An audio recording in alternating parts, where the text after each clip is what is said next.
네, 수고하셨습니다. 김용민 위원님 질의해 주십시오. 오셨으면 발언대로 좀 나오십시오. 예. 먼저 법원행정처장님께 질의할게요. 예. 자, 헌법재판소에서 헌법재판소법 68조 1항에 대해서 법원의 재판을 제외하고 헌법소원할 수 있다는 조항에 대해서도 여러 차례 헌법소원이나 위헌법률심판 제청들이 있었고, 그에 따라서 헌법재판소가 일부 대법원 판결을 예외적으로 취소시킨 적이 있습니다. 알고 계시죠? 예, 그런 이제 그것 때문에 두 기관 사이에 있죠? 갈등이 있는 것을 알고 있습니다. 예. 그렇게 대법원의 판결을 취소시켰던 헌법재판소 결정이 위헌입니까? 저희 사법부 입장에서는 이제 사법권은 대법원을 최고법원으로 하는 위헌입니까? 아닙니까만 답변. 저희들 입장에서는 이제 받아들일 수 없는 헌법 논리라고 개헌이 필요한 논리라고 생각을 하고 그럼 있습니다. 그걸 위헌이라고 보고 있습니까? 답변해 보십시오. 현행 헌법에는 그와 같은 해석이 적절치 않다라고 보고 있습니다. 위헌입니까? 이 위헌 여부에 대한 최종적인 판단권이 헌재에 있기 때문에 제가 그렇죠. 단정적으로 말씀 못 드립니다만은 그렇죠. 그러니까 헌재가 그거는 합헌으로 본고에 할 수 있다고 봤습니다. 헌법재판을 헌재가 최종적으로 한데 할 수 있다라고 봤어요. 그런데 왜 대법원이 거기다 대고 위헌이라고 말하고 있습니까? 잘못된 것이죠. 자, 그리고 다른 질문 드리겠습니다. 유흥업소와 관련된 형사사건은 보통 식품위생법으로 오는데, 이거는 식품을 전담하는 재판부에 배당을 하죠, 보통은. 보통 그러지 않겠습니까? 그렇죠. 자, 직위원 재판부, 경제, 식품, 보건, 전담 재판부입니다. 알고 계시죠? 일반 재판부로 네. 아니요. 그 얘기하는 거 아닙니다. 좀 예. 들어보십시오. 경제, 식품, 보건 재판부인데, 그 직위원 부장판사가 유흥업소 가서 술을 마셨어요. 술 얻어먹고 왔단 말이에요. 그러면 식품사건, 식품위생법으로 오는 사건들 제대로 재판할 수 있을까요? 그거 자체가 지금 징계 사유가 되는 거 아닙니까? 그거 자체가 이해충돌 생기고 문제 있어 보이는 거 아닙니까? 국민들은 그렇게 봅니다, 상식적으로. 자, 우리 윤리감사관님. 예. 그때 변호사가 결제 뭘로 했다고 답변했습니까? 글쎄, 카드로 했습니다. 카드로 했는데, 네.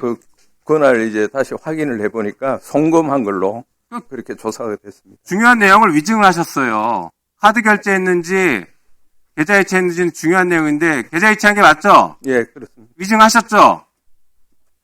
근데 이제 그 당시에는 위증하셨죠? 그렇게 조사한 걸로 제가 알고 있었습니다. 위증하셨죠? 예, 기억이 정확하지 않았습니다. 자, 지금 10번 이상을 갔다라고 얘기하고 있는데, 그 계좌, 이체한 그 계좌 한번 들여다봤습니까? 조사해봤습니까? 몇 번 정도 이체했는지 확인해봤습니까? 안 했죠? 그 딱 한 번에 대해서만 조사했죠? 예, 저희들이 계좌에 대한 조사 권한을 가지고 있지 않습니다. 아, 물어보면 되잖아요. 변호사한테 물어봤습니까? 예.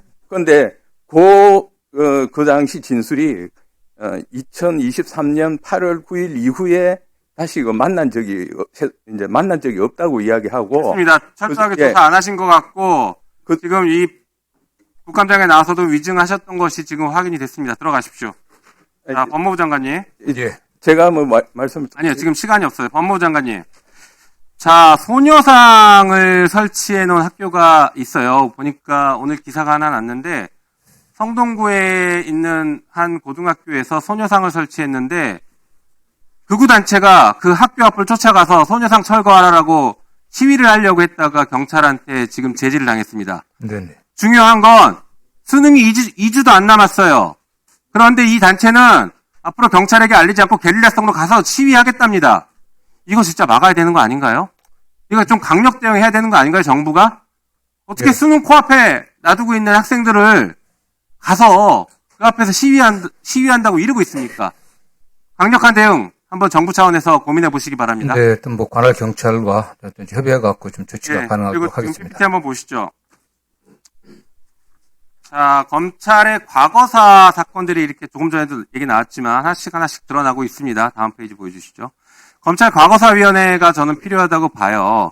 지난 문재인 정부 때도 검찰 과거사위원회가 있었는데 법으로 만든 게 아니다 보니까 일부 한계가 있습니다. 자, 검찰 과거사위원회는 헌법적인 정당성들이 있습니다. 헌법 수호의 민주주의 방어 메커니즘도 있고, 민주적 정당성은 국민주권을 회복하고 공소청으로 앞으로 만들어질 건데 신뢰의 토대가 될 수 있습니다. 그리고 역사적 정당성 이런 것들도 가지고 있어요. 다음 페이지 보여주시죠. 외국은 독일 같은 경우에는 저렇게 과거사위원회들을 만듭니다.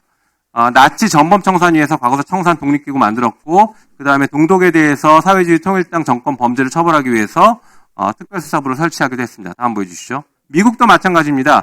전문 직무책임 같은 것들을 만들기도 하고 경우에 따라서는 의회에서도 조사기구를 만들기도 합니다. 다음 보여주시죠.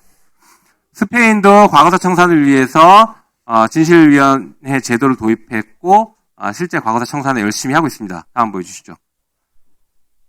자, 그래서 우리 정부도 검찰의 그 수많은 과오에 대해서 과거사 청산을 위한 과거사위원회, 검찰 과거사위원회를 별도로 설치할 필요가 있다고 봅니다. 아까 말씀드렸던 것처럼 과거 문재인 정부 때는 법으로 하지 않다 보니 검찰의 반발이나 여러 가지 문제점들이 생겼어요. 그럼에도 불구하고 김학의 사건을 거기서 밝혀냈고 제가 당시 위원회 위원이기도 했습니다. 뭐 형제복전 사건 등등 굉장히 중요한 사건들을 많이 했어요. 그러나 법으로 만들어서 제대로 할 필요가 있습니다. 자, 그리고 이게 무엇으로 연결되냐면 다음 페이지 보시죠. 자, 국가공무원법에 보면은 자, 직제와 정원의 개폐 등이 있을 때에는 해당 공무원을 면직시킬 수 있습니다. 다시 말해서 검찰청이 폐지되기 때문에 검찰청에 있는 공직자들은 저 법에 따라서 다 직권 면직시킬 수 있습니다. 다음 페이지 보여주시죠. 그러나 직권 면직을 다 시키지 않고 새로 재임용하거나 전직 뭐 이런 것들을 하려면은 이렇게 해야 됩니다. 심사위원회를 구성해서 그 심사위원회 심의 의결을 거치도록 하고 있습니다. 자, 지금 검사들이 검찰청 폐지되고 자기들이 다 이제 뭐 공소청 가냐 안 가냐 아니면 검찰청 다시 가져오냐 마냐 이런 얘기하고 있는데 그거 고민할 때가 아니라 법무부가 저렇게 강력하게 심사위원회 두고 잘못한 검사들 걸러내야 됩니다. 다음 페이지 보여주시죠. 다음 페이지. 그리고 검사들 정관예우 심각합니다. 이런 것들도 지금 이제 막아내야 돼요. 얼마나 많은 돈을 벌고 있습니까? 자, 다시 한번 정리하면 검찰 과거사위원회로 잘못된 사건 조사하고 심의위원회 만들어서 검찰 직무와 관련된 조사를 별도로 해서 새로운 공소청이 만들어지면 정말 자질이 훌륭하고 공직자로서의 기본적인 자세가 되어 있는 공무원들만 공소청에서 일할 수 있도록 하셔야 됩니다. 어떻게 보십니까? 예, 뭐 하여튼 뭐 그런 필요성도 일부 있어 보이는데요. 어쨌든 윤석열 정권뿐만 아니라 그 이전부터 뭐 검찰뿐만 아니라 검찰, 경찰, 뭐 국정원, 또 군 정보기관, 또 과거 권력기관들의 권력 남용에 대해서는 차제에 어쨌든 종합적인 점검들이 좀 있어야 된다는 생각도 하고 있고요. 저희는 내부적으로 이재명 정부의 어떤 검찰은 과거와는 다르게 변화되려고 여러 노력들을 하고 있습니다. 네, 수고하셨습니다.